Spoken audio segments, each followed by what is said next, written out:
Le sujet suivant qu'il me plaît d'aborder ici, c'est la commission électorale du Cameroun qui est pas sous le contrôle du clan de Paul Biya, comme toujours.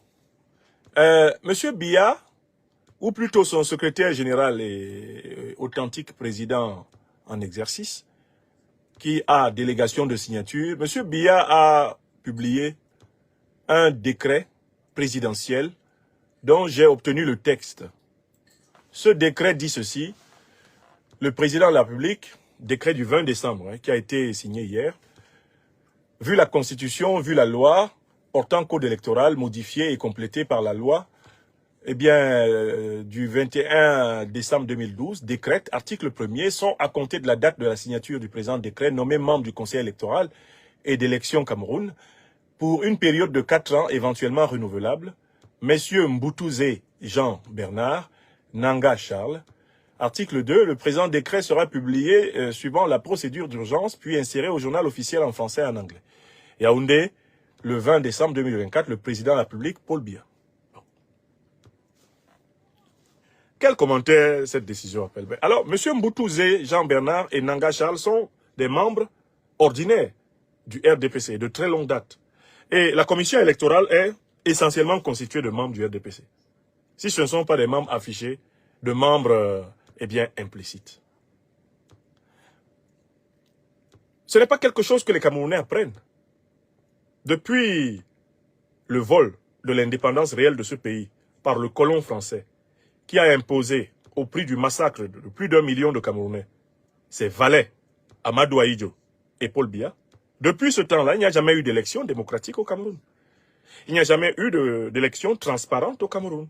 Les Camerounais n'ont jamais librement choisi leur président de la République.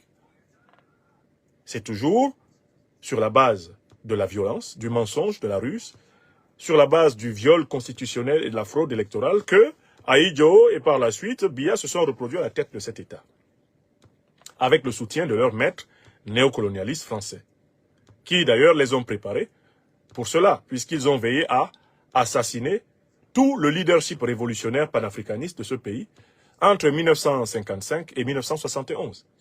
Ils ont tué Ruben Oumniobé le 13 septembre 1958 dans notre pays natal à Boumiével. Ils ont tué Félix Moumié à Genève le 3 novembre 1960 en envoyant le membre de la SDES, les services d'espionnage français, qui s'appelait William Bechtel, avec du thallium, pour le mettre dans son verre de Ricard, à la suite de quoi il est mort. Ce sont les services secrets français qui ont tué Félix Roland Moumié. Et le criminel n'a jamais été jugé, et la direction générale des services extérieurs français qui a organisé ce crime n'a jamais été jugée. Ils ont continué en assassinant Osende Afana dans la forêt de Molundu en 1966. C'était le premier docteur en économie de toute l'Afrique noire. Ils sont allés jusqu'au bout en assassinant le 15 janvier 1971 par exécution publique à Bafoussam, Ernest Wandié, qui était le dernier grand leader historique du mouvement indépendantiste camerounais. Lors de ces assassinats, Biya était le ministre d'Ahidjo, et Ahidjo, selon son épouse, qui est morte et enterrée à ses côtés à Dakar, au Sénégal, a dit « Je respecte beaucoup Wandié, mais je vais le passer au poteau d'exécution. » Donc il avait beaucoup de respect pour les nationalistes révolutionnaires et panafricanistes, et c'est pour ça qu'il les tuait, Ahidjo. Et qu'avec l'armée néocoloniale française, ils en ont massacré plus d'1 million, et l'affaire n'est toujours pas jugée. Pendant que des gens nous pourchassent sur la terre pour des motifs imaginaires. Bon. Donc le pays, à l'origine, a été privé de souveraineté. Dans la langue bassa, on dit Koundei Siri. Le pouvoir est en suspens. Notre souveraineté est en suspens. Koundei Siri. C'est une réalité camerounaise. Et ce n'est pas faute d'avoir lutté que le peuple camerounais est dans cet état. C'est une lutte qui lui a coûté cher à plusieurs moments de son histoire. Si on s'enracinait jusque dans les périodes du 18e, 19e siècle, on trouverait de grands combattants, de grands héros camerounais. Je pense à Kouvali Kenyé, chef de la région du littoral du Cameroun au 19e siècle. Je pense au début du 20e siècle, à de grands résistants face aux colons allemands. Rudolf Douala Mankabel, Martin Paul Samba et Dandé Mbita, le chef Madola de Kribi, qui sont pendus haut et court. Eh bien, en 1914, de 1914 à 1916 par les Allemands. Je pense à Njoya Bamoun, je pense à Charles Atangana, qui, dans une certaine mesure, ont contribué à cette résistance dans les années 30. Plusieurs Camerounais se sont levés pour résister. Avant les Oumniobé, dans les années 40, 50, avant les Moumiers, les Wandier, il y avait des Camerounais, il y a eu des Camerounais à toutes les époques. Bon, mais jusqu'ici, cette lutte pour recouvrer la pleine souveraineté des populations de notre territoire a été soldée par un échec. Il serait long ici d'analyser les raisons pour lesquelles cet échec se poursuit. Mais je voudrais juste vous dire que quand les Camerounais lisent un décret comme cela, ils ont l'impression d'entendre quelque chose qu'ils ont entendu depuis 100 ans, 200, voire 300 ans. Entendre encore qu'on décide du Cameroun sans le peuple camerounais. Que quelqu'un se lève et dit « Les résultats des élections seront proclamés par les membres de ma famille, les membres de mon parti. » Ce sont eux qui vont proclamer le résultat des élections, auxquels je prétends affronter des adversaires qui n'appartiendraient pas à mon parti. Les résultats des élections seront proclamés par moi. Moi, je suis assis ici, dans une pièce à côté du salon. Ma famille est assise au salon, d'autres sont dans les chambres. J'organise les élections ici et je demande à ma famille, à mon épouse et aux enfants de proclamer les résultats. Et je suis en compétition avec d'autres chefs de famille qui, eux, ils ne sont pas associés au dépouillement des votes. Comment je peux organiser un résultat que je vais perdre dans ma maison? Elekam, c'est la maison de Paul Biya. C'est sa chambre. Les individus là, Mboutouzé Jean-Bernard, Nanga Charles, ce sont les membres d'abord de son groupe tribal. Et ce sont ses soumis. Ce sont les membres de son parti. Ce sont des gens qui sont, comme ils le disent eux-mêmes, ses créatures. La formule n'est pas de moi. Elle est de Jacques Famendoko. Donc, qu'est-ce qu'on nous annonce? On nous annonce la sempiternelle reproduction de l'ignominie à la tête du Cameroun. Il n'y a pas élection au Cameroun. Et donc, les résultats des élections n'ont rien à voir avec l'expression populaire. D'abord, on a tout fait pour empêcher le maximum de Camerounais de s'inscrire à la liste électorale. On a tout fait pour empêcher le maximum de Camerounais d'être inscrits à la liste électorale. On a tout fait pour empêcher les partis d'opposition de contrôler les listes électorales, de vérifier que les listes électorales sont fiables. Et maintenant, on fait tout pour que le conseil électoral soit entièrement constitué des soumis à Biya. Et on nous dit qu'il y a une élection en 2025. Bon, il n'y a pas élection.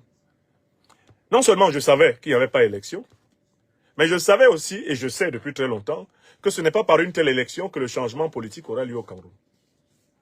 Je ne suis pas d'accord avec les opposants qui pensent que, en faisant inscrire les gens sur les listes électorales, on peut gagner l'élection contre Paul Biya ou son successeur autodésigné. On ne peut pas. La seule façon de gagner les élections au Cameroun, c'est d'abord d'arracher le contrôle du mécanisme électoral à un clan.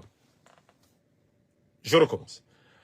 Pour que le peuple camerounais soit le gagnant des élections au Cameroun, c'est-à-dire celui qui va désigner le président de la République du Cameroun, il faut que ce peuple arrache d'abord les institutions électorales à un quelconque clan. Il faut que ces institutions électorales soient arrachées des mains du clan Biya, sans passer pour autant dans les mains d'un nouveau clan. Il faut qu'elles deviennent des institutions impartiales, exemptes de toute pression. Et cela n'est pas possible sans l'indépendance du pouvoir judiciaire. Ce n'est pas possible. L'opposant politique qui dit « Inscrivez-vous sur les listes électorales, je vais battre Paul Biya parce que Elekam va reconnaître que j'ai gagné. » Il ment. Elekam ne reconnaîtra jamais. Elekam, composée telle qu'elle est composée, ne reconnaîtra jamais qu'un opposant politique a gagné aux élections. En 1992, on l'a vu. En 97, on l'a vu. En 2002, on l'a vu. En 2009, 2008, on l'a vu. On a vu la même chose en 2018. En 2025, c'est la même chose que M. Biya, s'accrochant au pouvoir, malgré son âge rédhibitoire. C'est la même chose qu'il veut nous montrer. Une autoproclamation de plus et de trop. Alors qu'il est en incapacité physique d'exercer le pouvoir. En incapacité psychologique d'exercer le pouvoir. Il est en incapacité même politique d'exercer le pouvoir. Car il est maintenant utilisé par son clan, qui interprète à sa façon ses soi-disant hautes instructions pour régler ses comptes et se positionner pour sa succession. Donc ce monsieur-là, la solution à son problème, ce n'est pas lui. Paul Biya, la solution à son problème, ce n'est pas lui. C'est nous, peuple camerounais. Nous n'avons pas 36 000 solutions. Si nous voulons libérer le Cameroun, nous devons massivement prendre les rues de ce pays. Si nous voulons libérer le Cameroun, nous devons massivement nous mobiliser pour contraindre les forces de défense et de sécurité à ne pas envisager d'user de la violence contre nous. Tant que les forces de défense et de sécurité ne seront pas confrontées à une mobilisation immense du peuple camerounais, les obligeant à se rendre au palais, là où ils vont trouver Paul Biya, en Vomeka, pour lui dire, les Camerounais sont tellement sortis qu'on ne peut pas tirer sur eux. Quand les militaires, les gendarmes et les policiers vont rapporter à Paul Biya et à ses ministrants, les vices criminels du Cameroun, que le peuple camerounais est tellement sorti et que même leurs propres enfants sont dans la rue là-bas. Ils reconnaissent les têtes de leurs neveux. La rue est remplie. On ne peut pas tirer. Si on tire, il va y avoir en réalité une submersion des forces de défense et de sécurité par la population. Ça va finir par un règlement de compte innommable. Parce que il y a une telle mobilisation que l'appareil de défense est obligé d'accompagner la mobilisation. Il faut que nous réussissions à contraindre les forces de défense et de sécurité à rejoindre le peuple et à abandonner le tyran. Ce n'est que dans un tel mouvement que nous pouvons enclencher le mécanisme qui va nous rendre le pouvoir en tant que peuple. Il n'y a aucun autre mouvement qui puisse rendre au peuple camerounais sa souveraineté, si ce n'est le mouvement populaire du peuple camerounais. Il n'y a pas d'autre solution. Hein. Ceux qui sont assis là, ils pensent que ça va venir. Alors, par exemple, là, pour les néocolons français, la solution, c'est de faire renverser Biya par un général à leurs ordres. Un peu comme ça a été fait pour Oligui Nguema, au Gabon. Mais est-ce que Oligui est venu incarner la rupture avec la France-Afrique? Si nous laissons au Cameroun le néocolonialisme français imposer un général après Biya pour empêcher la succession patriarcale entre Biya et son fils Franck. Parce que M. Biya veut mourir au pouvoir pour qu'on organise une élection truquée en faveur de son fils Franck. Il a déjà désigné ceux qui vont organiser cela. Il a déjà sous contrôle les généraux, les places d'armes qui doivent obéir à Franck. Il a déjà envoyé Franck chez le Lamido de Ré-Bouba. Le Lamido de Ré-Bouba sera le président du Sénat qui va assurer l'intérim après la mort de Paul Biya. Et dans cet intérim, celui-ci est chargé d'organiser l'élection truquée avec Elekam, RDPC, qui devrait proclamer Franck Biya président. C'est ça que M. Biya a arrangé. C'est pour ça qu'il a présenté son fils à tout le monde. Et c'est pour ça que parfois même, sans que celui-ci soit membre d'une délégation officielle, il amène son fils dans ses principaux voyages officiels maintenant, pour le présenter aux dirigeants du monde entier en disant « c'est lui ». Cela ne convainc pas du tout les néocolons français qui envisagent de soutenir un général à leurs ordres ou un colonel à leurs ordres pour prendre le pouvoir à Yaoundé. Mais nous, peuple camerounais, que ce soit Biya et son fils ou un colonel au service de la France-Afrique, est-ce que nous sommes sortis de l'auberge? Nous ne sommes pas sortis de l'auberge. Nous ne sortirons de l'auberge que quand nous serons capables d'écouter ceux qui nous proposent la vraie solution pour notre libération. la mobilisation citoyenne populaire. La révolution citoyenne populaire. Une telle mobilisation dans les principales villes de ce pays que l'appareil de sécurité rapporte ceci au président sortant. Nous ne sommes pas en capacité de réprimer. La mobilisation populaire est telle que si nous réprimons, nous nous exposons à être nous-mêmes éliminés par le déséquilibre du rapport de force. Aucune armée n'a été capable de vaincre un peuple mobilisé en surnombre. À partir du moment où le rapport de force est un militaire, un homme en armes pour 150 civils, le militaire ne tire plus, sauf s'il est suicidaire. Quand il y a une foule immense, d'1 million, 2, 3 millions de personnes, les militaires ne tirent plus. Ils commencent à faire ami-ami avec le peuple. Et ils s'en vont dire au président que le dehors est mauvais. Upside et débattent. Analysez ce qui s'est passé partout ailleurs en Afrique. C'est comme ça que les régimes corrompus sont tombés. Insurrection citoyenne populaire, mobilisation non violente, populaire des citoyens. Les militaires, à un moment donné, regardent cela. Ils s'en vont dire au président, ah, c'est mauvais dehors. Il faut que tu partes. Suis-nous. Ils sortent, ils disent au peuple, ce que vous vouliez faire, c'est bon, on l'a pris. Alors qu'au départ, certains n'étaient pas pour. Certains étaient encore dans l'allégeance au président. Mais une fois qu'ils voient que le peuple là a vraiment changé, mais l'armée aussi change. Les militaires aussi changent. Et ceux parmi les militaires qui ont déjà développé, parmi les gendarmes, les policiers, etc., qui ont déjà développé un vrai amour pour leur peuple, ils savent deviner le moment où ils basculent pour le peuple. Quand ils savent que le satrape ne peut plus les punir, que le satrape n'a plus le moyen pour les réprimer, eux-mêmes les militaires, les forces de défense et de sécurité basculent. Et puis vous les voyez sortir avec leurs camions, leurs chars, comme s'ils étaient avec le peuple au départ. Ils font comme si vraiment ils étaient même à l'origine de l'insurrection, tout. Mais en fait, c'est un acte d'intelligence. Ils se disent, c'est une opportunité inouïe. Nous, on était là, on rêvait de pouvoir prendre le pouvoir, mais on ne savait pas comment le peuple allait nous aider. Le Cameroun n'a aucun autre schéma qui permette que la question de la souveraineté soit résolue. Il faut une révolution citoyenne populaire.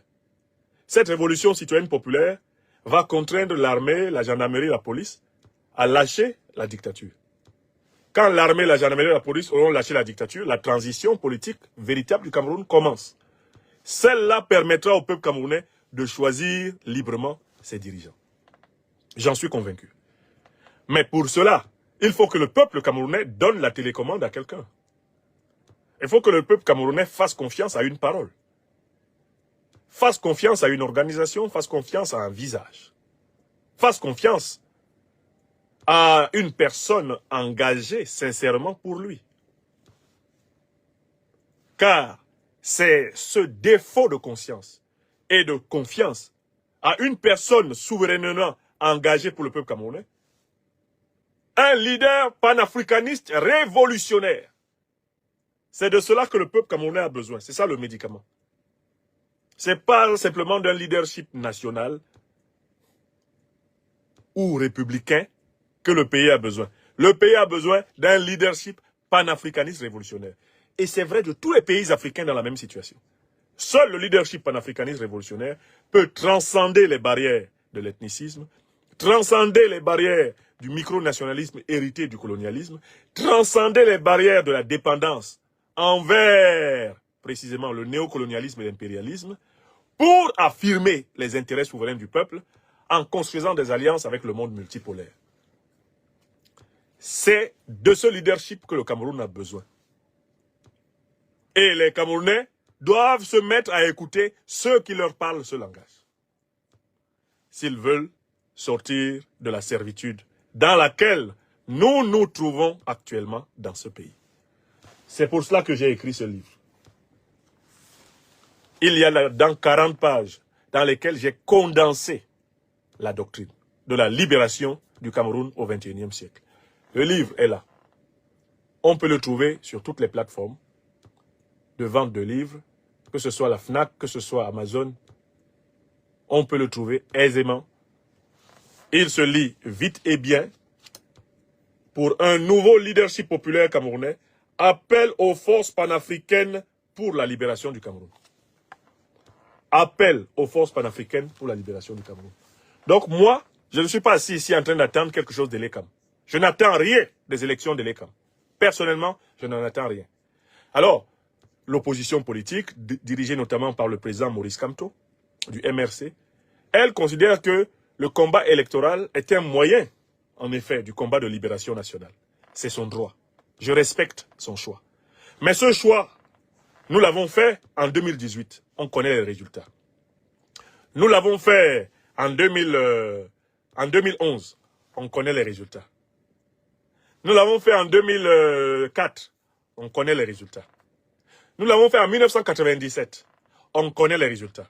Nous l'avons fait en 1992. On connaît les résultats. Nous connaissons les résultats du choix de tenter de changer le pays en passant par les institutions électorales contrôlées par le parti au pouvoir. On connaît les résultats de ça. Bon. Si le président Maurice Kamto et ses partisans estiment qu'eux, ils vont réussir là où personne n'a réussi avant eux, c'est-à-dire gagner grâce à Elekam de Paul Biya, si eux, ils pensent qu'ils le peuvent, moi, personnellement, je ne le pense pas. Je pense que le chemin est celui de la mobilisation populaire, révolutionnaire panafricaine, et que le leadership panafricaniste révolutionnaire est le seul à être capable d'assumer les tâches de changement du Cameroun. Voilà la différence, même si je respecte le choix de ceux qui mobilisent pour les listes électorales, mobilisent pour le choix de leurs candidats, etc., etc. Ensuite, on va devoir dire l'élection volée, le président élu, l'élection volée. Je respecte ceux qui ont besoin de recommencer ça. Mais moi, je ne ferai pas ça. Je ne ferai plus ça. J'ai assez fait ça. C'est bon. Personnellement, je ne suis pas dans le schéma électoral tracé par Paul Biya. Vous avez vous-même vu la composition de sa commission électorale. Vous connaissez le résultat. Ne me fatiguez pas avec l'élection organisée par Elekam. Je ne suis pas dedans. D'abord, je ne suis pas candidat. Monsieur Biya a refusé de me donner mon passeport. Monsieur Biya, lui, il a veillé à ce que je ne sois pas éligible au Cameroun. Monsieur Macron demande à ses juges, à ses procureurs, de me frapper d'inéligibilité pendant 3 ans. C'est à croire qu'ils se sont entendus. Donc, moi, de toutes les façons, élection en France, je ne suis pas candidat. Non seulement parce que je ne voulais pas être candidat, mais M. Macron tient à ce que je ne sois pas candidat. Élection dans le Cameroun de Paul Biya. Tant que mon peuple ne s'est pas libéré, tant que nous ne nous sommes pas tous libérés de Paul Biya, là, eh bien, les vrais Camerounais qui veulent servir le pays ne pourront pas être candidats. Ils ne pourront même pas être élus. Ils ne pourront pas être élus à la présidence. Ils ne pourront pas. Je crois que le président Kamto veut servir le Cameroun. Mais il ne pourra pas être élu par le touchement de l'Ekam à la présidence. Il ne peut pas. Et je le lui ai dit, hein, je ne révèle pas un secret. Ce ne sont pas des pensées que je lui ai cachées. C'est un aîné à moi que j'aime beaucoup. Je lui ai dit, on ne gagnera pas contre Paul Biya par l'Ekam. Jamais sur la terre. Tant que Paul Biya est là, ou son successeur, sa bande de voyous du RDPC là, jamais ils ne vont proclamer Elekam a l'honneur aujourd'hui de vous dire que c'est le président Maurice Kamto qui a gagné l'élection. Ça n'arrivera pas. Ça n'arrivera pas. Il faut que l'armée qui braque le peuple camerounais se rende compte que le peuple camerounais ne peut plus être braqué par elle. À ce moment-là, il y aura une institution électorale qui va respecter la volonté du peuple camerounais. C'est tout. Donc moi, je ne crois pas au schéma électoral. Personne ne m'a convaincu que Elekam puisse proclamer des résultats qui ne soient pas en faveur du clan du RDPC, auquel appartiennent tous les principaux membres du conseil d'Elekam. Tous. Tous. Voilà pourquoi vous avez observé que je ne suis pas impliqué dans cette campagne, pré-campagne électorale. Je n'y crois pas. Je ne crois pas aux élections d'Elekam. Car Elekam est une boîte à vol électoral, à trucage électoral, à fraude électorale. Je ne crois pas aux élections sous le contrôle de Mboutouzé Jean-Bernard ou de Nanga Charles. Je ne suis pas dedans. Ça vient peut-être du fait que, à 52 ans, j'ai quand même assez donné dans la foi en la transformation démocratique. Et maintenant, je suis convaincu que dans la situation camerounaise, c'est la révolution populaire. J'ai souvent défendu cette idée de révolution populaire citoyenne. Mais en ayant toujours un faible pour ce que nos amis, nos aînés nous disaient, non, on va essayer de passer par les urnes. Quand j'ai découvert, par ailleurs, toute la mystification de cette démocratie à l'occidentale, qui a été ramenée en Afrique, en réalité pour tromper les Africains, j'ai compris qu'il fallait absolument que tout mouvement de fondation du pays parte d'une révolution populaire.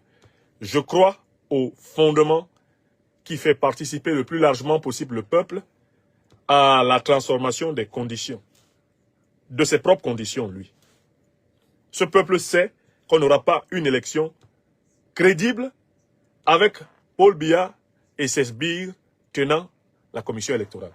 Tous les Camerounais le savent, du nord au sud, de l'est à l'ouest, en passant par le centre. Ils savent que les élections de l'ECAM, c'est une lettre à la poste de Paul Biya et de ses sbires. Donc je ne suis pas dedans. Je le dis là. On est en décembre 2024. Je le dis à tous ceux qui ne comprennent pas mon silence sur ce chapitre électoral. J'attends que les Camerounais, et je continuerai à parler aux Camerounais pour écouter le message de la mobilisation de la révolution populaire citoyenne. C'est le seul qui puisse libérer le pays. Quand les Camerounais écouteront cela, les Camerounais seront étonnés de leur propre efficacité. C'est cette révolution, cette insurrection citoyenne populaire qui a libéré le Mali, qui a libéré en fait le Burkina Faso, qui a libéré le Niger. C'est toujours cela, c'est cette lutte-là qui amène des éléments patriotiques et révolutionnaires de l'armée à accompagner le peuple, à choisir le peuple. Il n'y a pas d'autre chemin. C'est ce que je voulais dire ici. Maintenant, quand je le dis à ce moment précis de l'histoire, peut-être qu'on m'écoute un peu plus. Parce que, comme on le dit souvent, nul n'est prophète en son pays. Bon, mon expérience dans la politique internationale africaine et ma capacité de vision et de clairvoyance devraient peut-être inciter les Camerounaises et les Camerounais à prendre très au sérieux ce que je leur dis depuis plusieurs années. Veuillez tout simplement vous abonner et activer la cloche de notification pour ne rien rater. Retrouvez KDV Africa sur YouTube, Facebook, TikTok.